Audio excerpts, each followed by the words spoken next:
The moment she fell into my arms, her weight fragile yet heavy with exhaustion, I knew the stories had not done her justice. The alien princess, heir to the Ailerie throne, shimmered with bioluminescent patterns that rippled across her skin like a living aurora. But her beauty was nothing compared to the raw fear etched in her eyes, wide and unblinking as they searched mine for some unknowable truth. She collapsed completely, trembling violently, and I caught her before she hit the cold, metallic floor of the derelict research station. "Princess," I whispered, unsure if she could even hear me, and she barely lifted her head, lips trembling. Her gaze held a mixture of horror and disbelief, and the moment she realized I was human, her entire body went rigid, as if I was suddenly a predator revealed. I had expected wariness, yes, caution even, but this a recoil of pure instinctive terror was beyond anything I had imagined. My hand hovered uncertainly near hers, not daring to touch. "It's okay,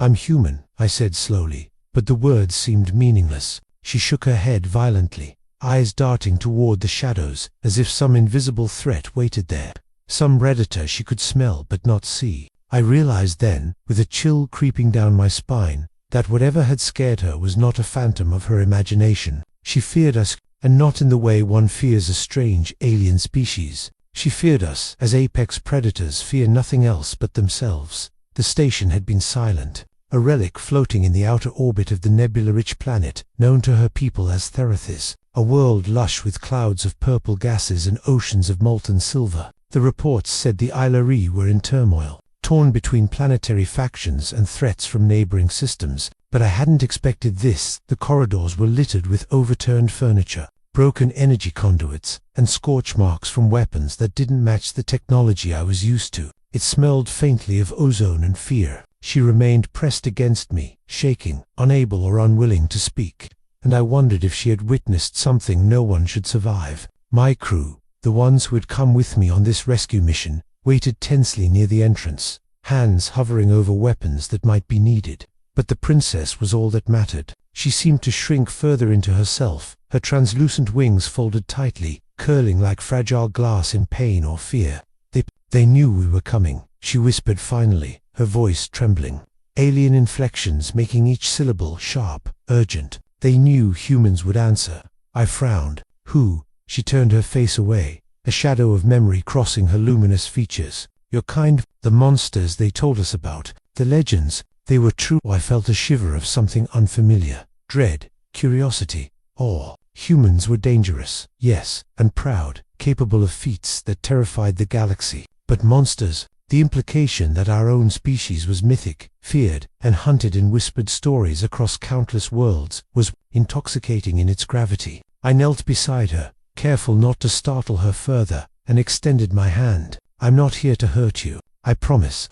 Her eyes flicked to my palm, hesitation battling instinct, and for a heartbeat, I thought she might flee. But then she sagged fully into me, surrendering to exhaustion, maybe even trust. I need to know," she said finally, voice barely audible over the hum of the station's failing life support. Why humans? Why do you survive where others perish?" The question struck me like a bolt. It wasn't merely about strength. It wasn't just about reputation. Was the recognition that humans endured in ways that other species simply could not, that we thrived in situations where extinction seemed inevitable. I hesitated, thinking of the battles I had fought, the worlds I had visited, the enemies I had seen crushed by human determination alone. "Because," I said slowly, choosing my words with care, "we adapt, we endure, we survive, we fight where others run, and when the galaxy cries for help, humans answer even when the odds say it's impossible." She shivered again,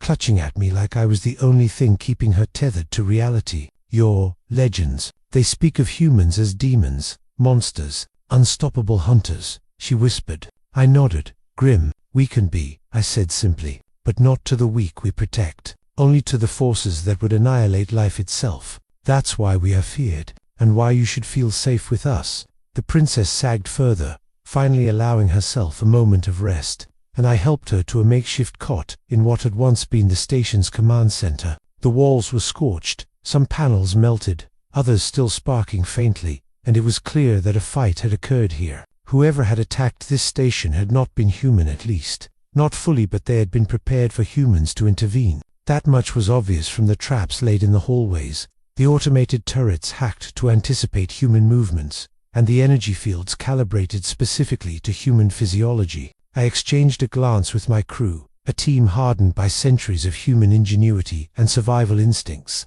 each one silently acknowledging what I already knew. Whatever had attacked her, they had underestimated humans, and that mistake would be fatal. The prince's fear, still palpable, pulled at my mind, her trembling wings brushing against mine as if seeking reassurance I could scarcely articulate. I wanted to tell her everything would be okay, but I knew the galaxy was not kind, and humans were the rare variable that could tip survival into certainty. Hours passed in silence, except for the quiet hum of the station's failing systems and the faint, alien sounds she made as she tried to breathe evenly, to steady herself. Finally, she spoke, and the words made my stomach tighten. "I saw them," she said, eyes wide, pupils dilated in the dim light. "I saw your people, humans, fight on the death. I saw colonies fall to the invaders, and humans came. They killed everything that threatened life, without mercy, without hesitation. They endured when all others would have died." I nodded, recognizing the fear that was mingled with awe in her voice. Humans were legendary, yes, but seeing that perspective from an outsider, especially one as sophisticated and intelligent as the Illyrius, a reminder of our galaxy-spanning reputation. "That is why we are feared," I said softly. "Not because we want to be, but because life depends on it. Where humans answer, nothing dies that shouldn't." Her trembling slowed slightly, but her eyes remained wide and wary. I thought we were alone, that no one would come. And yet, here you are, and I am terrified," she admitted. I studied her, realizing that fear did not mean weakness. Fear meant survival, and she had survived more than most could even imagine. "Your fear is not misplaced," I said. "Humans are dangerous, but it's a danger to those who would harm the innocent. For you, for your people, we are the shield." The answer, she hesitated, then asked the question I had anticipated but dreaded. "Why? Why does your kind act this way? Why risk everything?" I looked at her, searching for the simplest truth. "Because someone has to. Because humans endure the impossible, fight where others fall, and answer calls for help that no one else would dare. That is what makes us who we are. We are the galaxy's impossible survivors, and when life is threatened, we answer, no matter the cost." Her luminescent eyes softened slightly, a faint flicker of comprehension mingling with the fear. Then I am safe," she whispered, though the words were more prayer than declaration. I didn't lie. With humans on her side, she could survive threats that no other species could hope to resist. And yet, I knew the danger was far from over.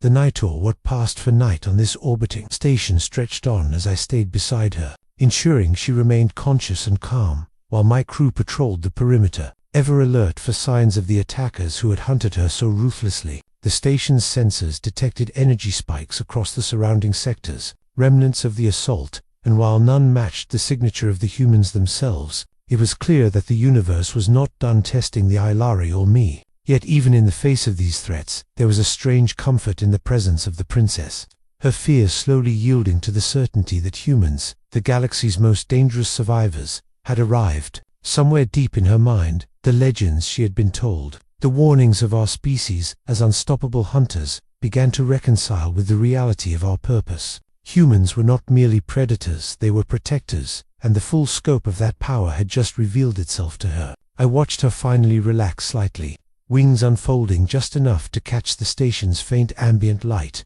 and I realized that this was only the beginning. Because the galaxy did not stop calling, the threats did not cease. And humans, terrifying, unstoppable, unyielding, would answer, and she would learn, in time, why every species that had survived alongside us both feared and revered humanity. The alien princess collapse at my feet was only the first sign of the respect we demanded by survival alone. Later, she would understand fully when she witnessed the raw, relentless, adaptive power that humans brought to battlefields, death worlds, and the darkest corners of the universe. For now, she lay in fragile awe, trembling but alive, and that was enough. The night stretched endlessly around the orbiting station, but inside, humanity's most dangerous survivors waited, and the universe itself seemed to hold its breath. The moment the princess finally rested, I allowed myself only a heartbeat of relief before scanning the surrounding sectors. The attackers who had forced her to the floor were still out there, shadows moving in the void,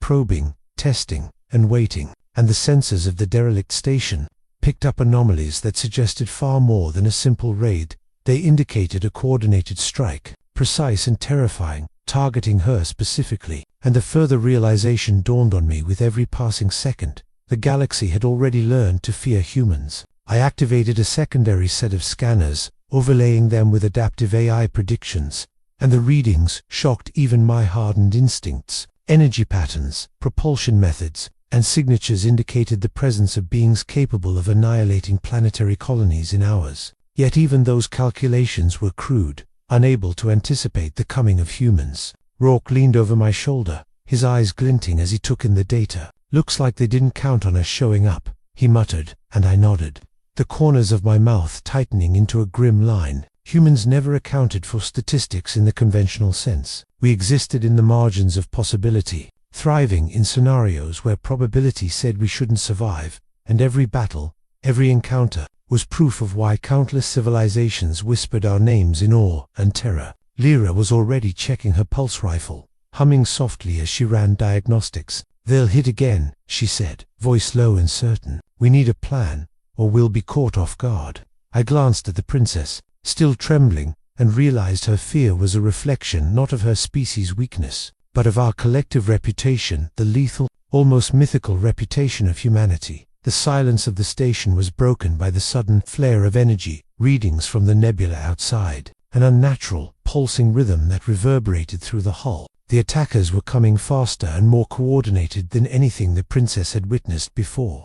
And this time, they would face not only a defensive position, but humans primed for confrontation. "Prepare for engagement," I ordered, voice low and unwavering, and the crew sprang into motion as though choreographed for centuries. Rourke checked his blades, Jox calibrated energy conduits, Lyra aimed, and even the princess, fragile and terrified, understood instinctively to remain behind the line of defense we established. The first wave hit without warning, plasma arcs slicing through the nebulate void, drones faster than thought and equipped with adaptive shielding. Yet humans did not hesitate. Rourke launched himself into zero-G, spinning, slicing drones mid-air, metal and circuitry torn apart in a dance of lethal precision. Lyra's pulse rifle spat death in arcs of blue plasma, each shot calculated to exploit minute weaknesses in the attackers' formations. Jox manipulated the station's remaining energy grids, sending cascading EMP waves that disrupted enemy coordination.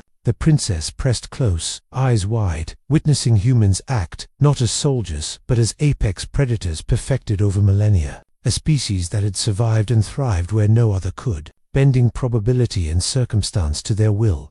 Hours passed in the chaos of combat, the station trembling under the relentless assault. The attackers were relentless, probing every corridor, but humans adapted faster than their calculations could predict. I moved through the station with mechanical efficiency, every strike measured yet devastating, every action an instinctive blend of intellect, experience, and raw survival skill. Rourke vaulted across corridors, blades cutting swaths of destruction, Lyra's plasma bolts carving tactical advantages, Jox rerouting energy to disable drones or overload circuits, and through it all, the princess' fear gradually transformed into awe as she realized the full scope of human capability. "Why do you do this?" she whispered during a lull, voice trembling as she hid behind a collapsed wall. I wiped sweat and grime from my brow and replied simply, "Because no one else can. We endure, we fight, and we protect. That is what humans do, and sometimes that means facing what no one else would dare confront."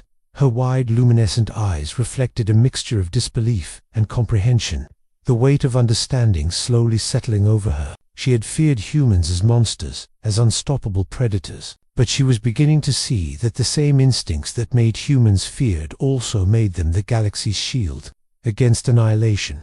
The attackers regrouped, signaling reinforcements from nearby systems, their coordinated energy bursts lighting up the nebula in brilliant arcs of destructive intent. Humans, however, were unpredictable. Marauding drones collided with improvised traps we laid in the corridors, their programming unable to adapt fast enough to human ingenuity. I dispatched a command through the station's interface, redirecting failing energy shields to create kill zones, forcing the drones into narrow passages where Rourke and Lyra could strike with maximum efficiency. Jox's cybernetic implants calculated the physics of collapsing corridors, creating controlled collapses that destroyed swarms en masse. The attackers began to hesitate, their movements becoming hesitant as humans pressed forward with relentless adaptability. Every prediction they had made, every model they had calculated, was thrown into chaos by the living, thinking, improvising force that humans represented. At the same time, the princess began to observe more closely,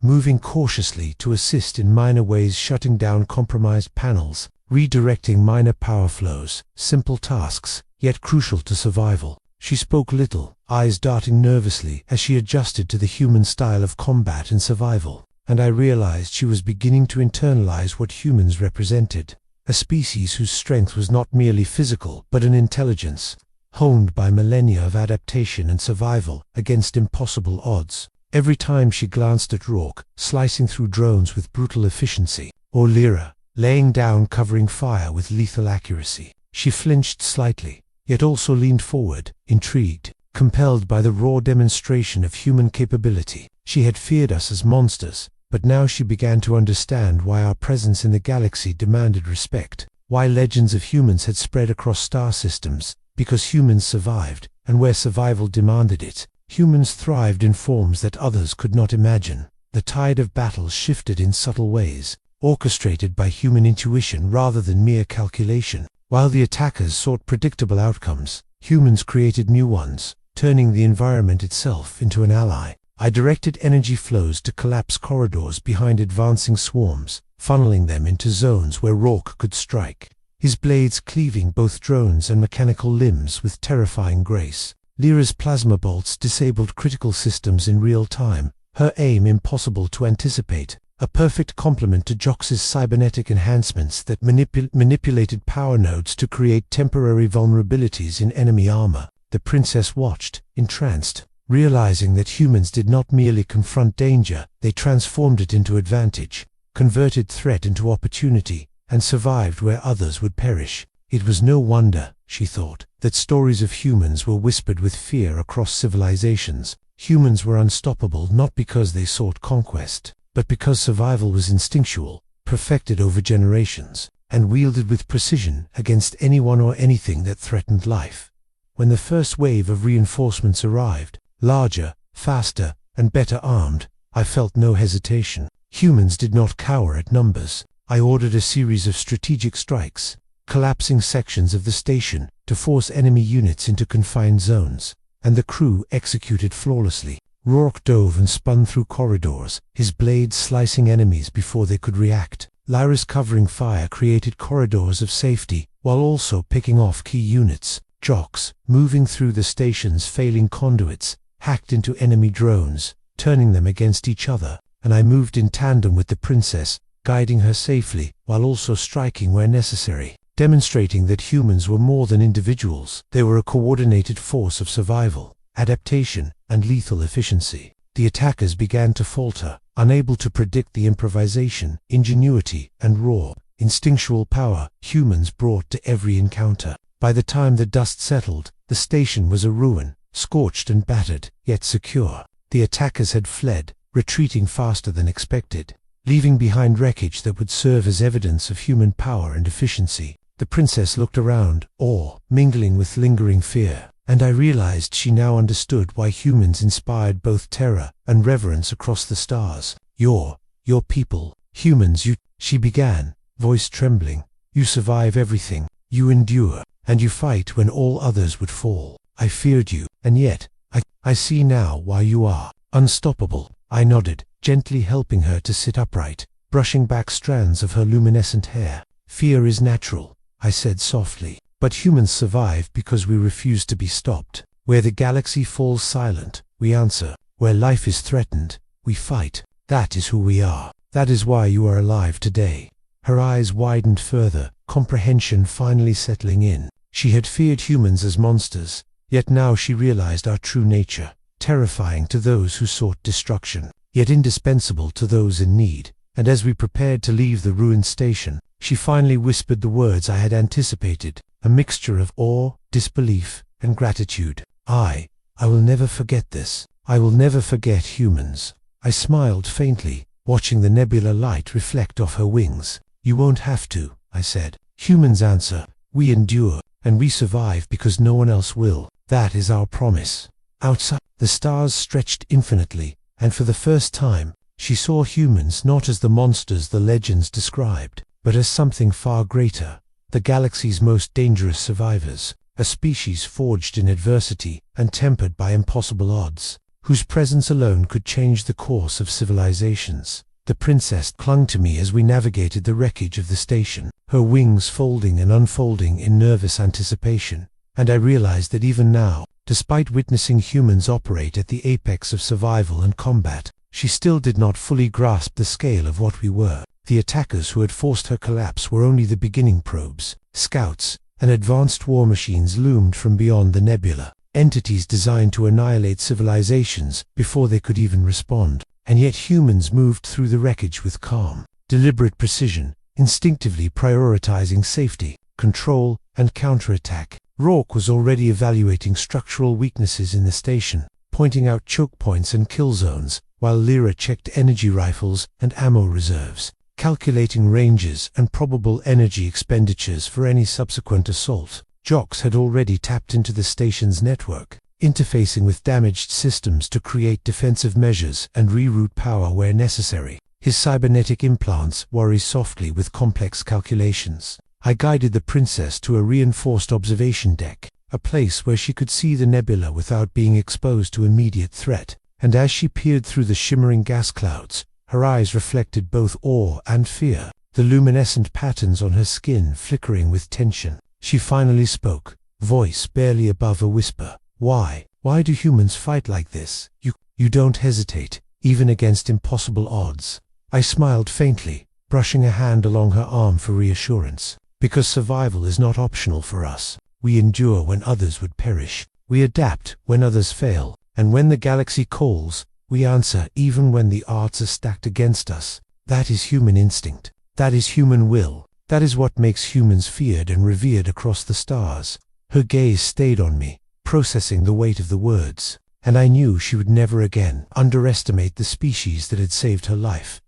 As the station stabilized under our control, the sensors picked up new energy spikes in the surrounding sectors, far more numerous and coordinated than before. Marauding fleets faster, deadlier, and more intelligent than anything the princess had ever seen were converging on our position, drawn by residual signals and the strategic significance of the Ilari air. I realized with cold clarity that the attackers had underestimated the response they would provoke, and that mistake would be fatal. Prepare for engagement, I ordered, and the crew moved with fluid, lethal efficiency. Rourke checked his blades, glowing faintly with energy as he prepared for zero-G combat. Lyra aimed her pulse rifle, calculating angles and velocities with precision beyond ordinary comprehension. Jox interfaced with the station's conduits, rerouting power to shields and creating interference patterns to confuse enemy sensors. And the princess, though terrified, understood that she was no longer a passive observer. She was part of a survival mechanism orchestrated by humans,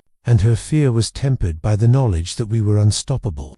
Where life was at stake, the first wave of attackers hit like a storm, plasma arcs tearing through the nebula and crashing against the station's hull. Drones faster than thought streamed in, their adaptive shields predicting most conventional human tactics. Yet humans moved with an instinctual unpredictability that defied calculation. Rourke launched into the void, spinning through waves of drones, blades cutting metal and circuits with precision. Lyra's plasma bolts disabled swarms before they could coordinate. Jox manipulated energy conduits, creating cascading failures that disrupted the attackers' formations. I moved through corridors with calculated force, smashing through reinforced panels, creating paths and openings, and directing the princess to remain behind cover while witnessing humans in their full lethal potential. Each moment demonstrated why humans were considered apex predators in every system we touched. Our survival instinct was paired with adaptability, intellect, and a willingness to confront annihilation itself.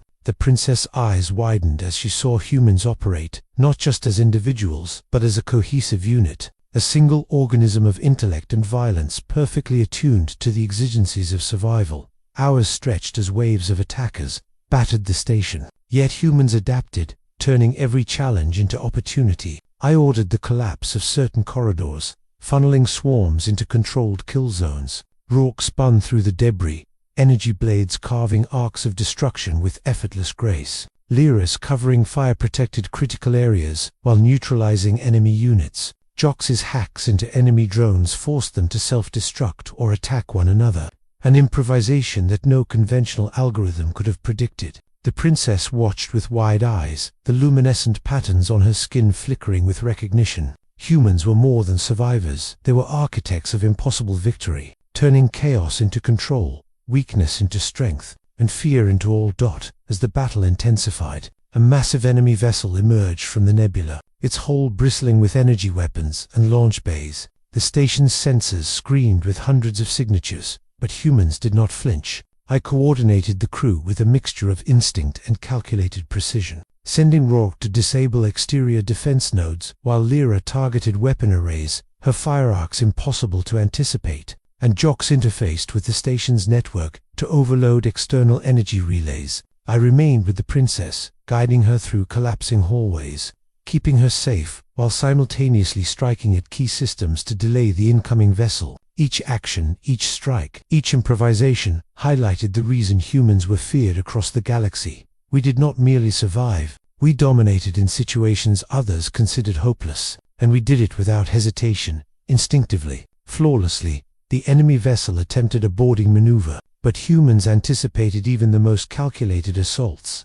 Rourke intercepted boarding drones, blades spinning in deadly arcs. Lyra cut off power conduits, leaving enemy units stranded. Jox hacked into external systems, turning enemy turrets against their own vessel, and I orchestrated defensive collapses and controlled explosions to funnel attackers into zones where human skill, speed, and adaptability could annihilate them entirely. The princess, watching the chaos unfold, understood for the first time why legends of humans as unstoppable predators were not myths but hard-earned truths, born from centuries of facing impossible odds and emerging victorious. When the enemy vessel finally retreated, its hull scarred, its systems disrupted, and its crews decimated, the station was silent but scarred. The princess, though trembling, finally spoke, her voice a mixture of fear and awe. Humans, you are unstoppable. You survive where others die. You fight where others flee.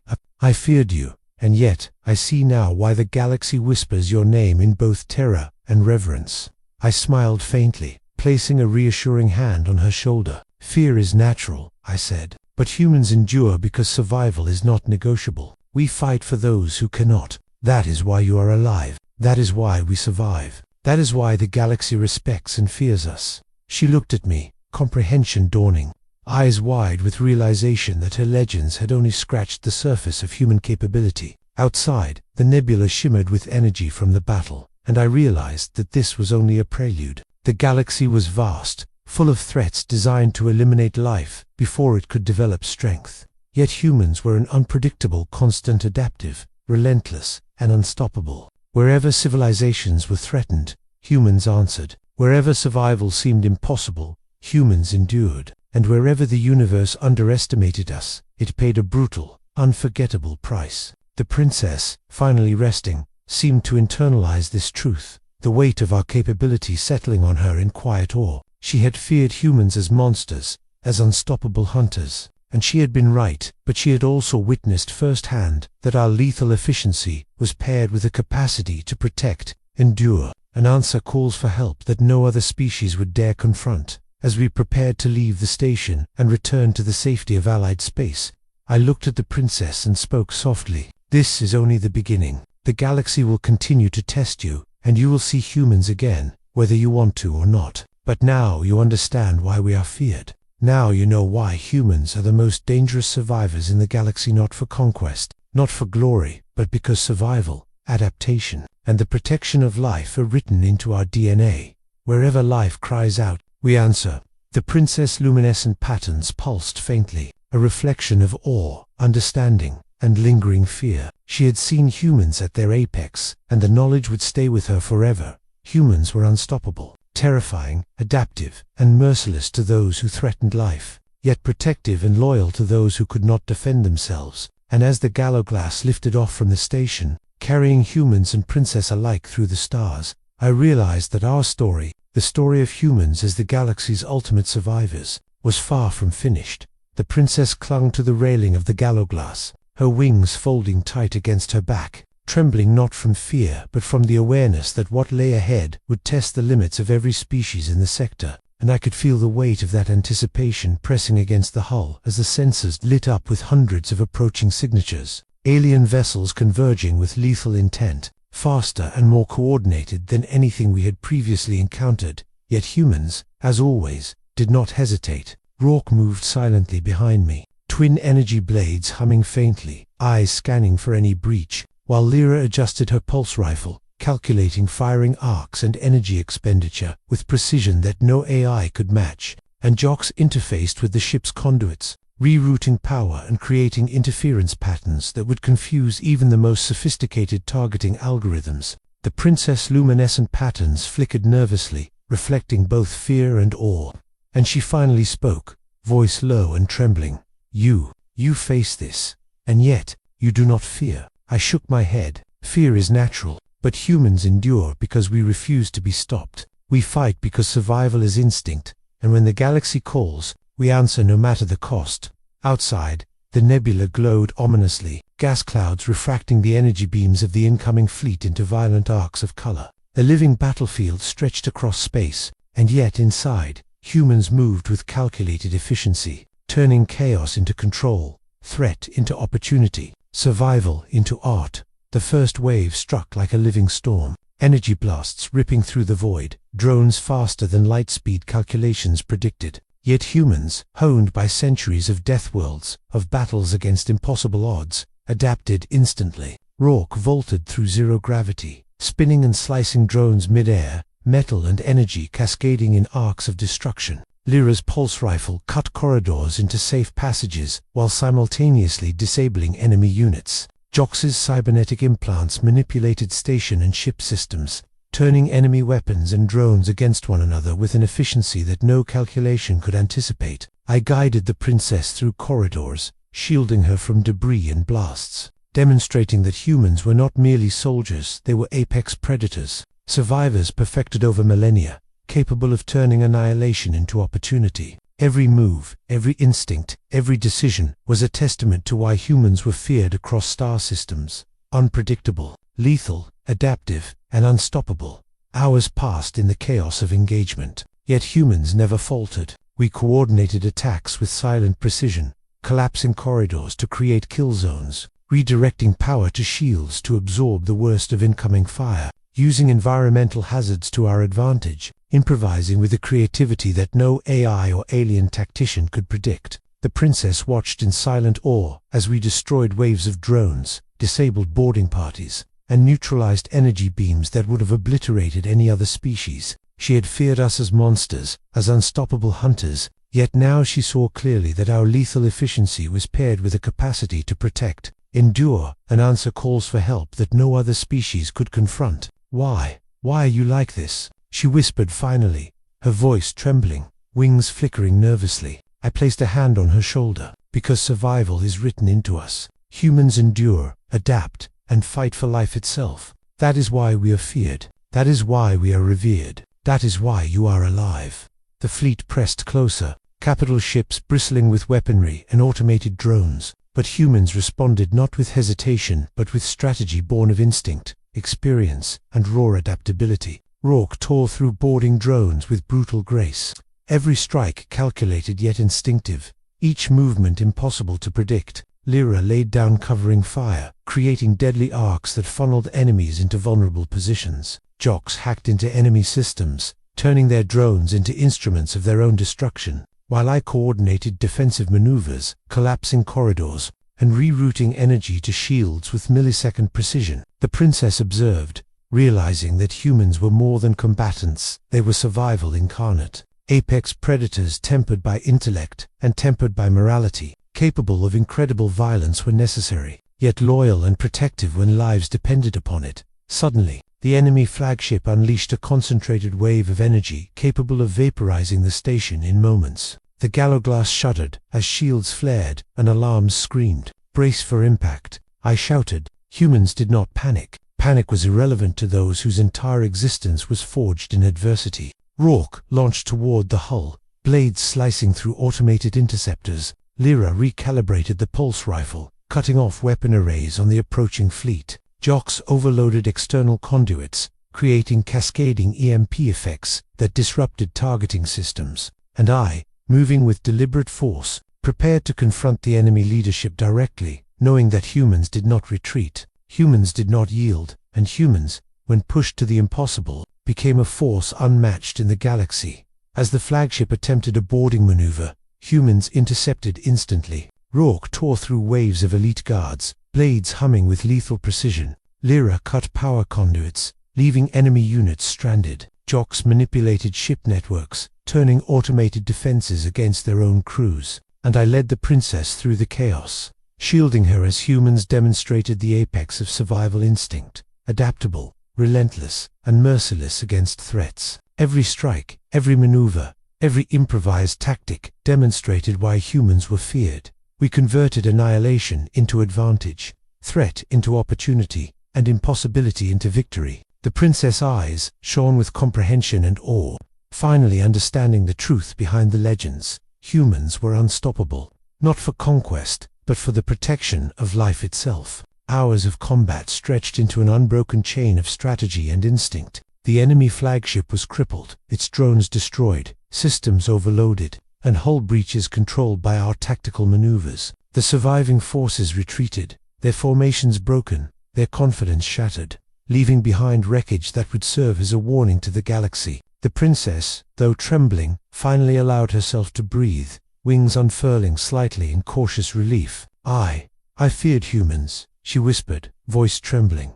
"And yet, I understand now. You survive where others die. You fight when others flee. You endured the impossible." I placed a reassuring hand on her shoulder. "Fear is natural," I said softly. "But humans endure because we refuse to be stopped. We fight because life itself demands it. That is why we are the most dangerous survivors in the galaxy." Even as the fleet retreated, I knew this was only a prelude. The universe was vast, full of threats, and civilizations capable of unimaginable destruction would continue to test life. Yet humans were a constant, an unpredictable variable that refused annihilation. Wherever civilizations cried for help, humans answered. Wherever survival seemed impossible, humans endured. And wherever the galaxy underestimated us, it paid a brutal, unforgettable price. The princess looked at me with wide, luminescent eyes, comprehension dawning fully for the first time. Humans were apex predators, not for conquest, but because survival, adaptability, and protection of life were in our very nature. We departed the nebula, leaving the wreckage and the defeated fleet behind, and the princess finally spoke words that reflected the awe and respect humans inspired across star systems. "I will never forget this. I will never forget humans." I nodded, voice calm but firm. "You won't have to." Humans answer, "We endure, we survive. Wherever life is threatened, wherever the impossible stands, humans will be there." She glanced at the crew, Rourke, Lyra, and Jox, all of them scarred and tired but victorious, and understood that what she had feared as monstrous was in fact a species perfected by survival itself. Terrifying to enemies, indispensable to allies. As we traveled through hyperspace toward allied ally systems, I realized that this was only the beginning. The galaxy would continue to call, to test, to challenge, yet humans would always answer. It was instinct, legacy, and a promise woven into every fiber of our being. Survival, adaptability, and protection were non-negotiable. The princess, watching the stars streak past the viewport, understood now that humans were more than legends, they were reality. Apex survivors unmatched by any other species, and somewhere in the endless void, civilizations that underestimated humanity would learn the same lesson. To fear the species that refuses to die, that fights when all others flee, that answers the call of life itself. She leaned against me, wings folding fully, exhausted but alive, and I whispered, "The galaxy will always remember today, not just because we won, but because humans answered where all others would have failed. That is who we are." Her eyes, luminous and wide, reflected comprehension, awe, and a hint of respect, the realization that humans were terrifying, unstoppable, and unmatched in their ability to endure, adapt, and fight for life. Legends had been whispered across countless worlds, but now she had seen it firsthand. Humans were the galaxy's ultimate survivors, and as the Galoglass carried us onward, toward the stars that would continue to call for aid, I knew that humans, in all our terrifying adaptability and relentless persistence, would continue to answer, because survival was not optional, and nothing, not even impossible odds, could stop us. The princess had feared humans, and yet she lived because we were human. She would never doubt again the power and the persistence that made our species the most dangerous, revered, and unstoppable survivors in the galaxy.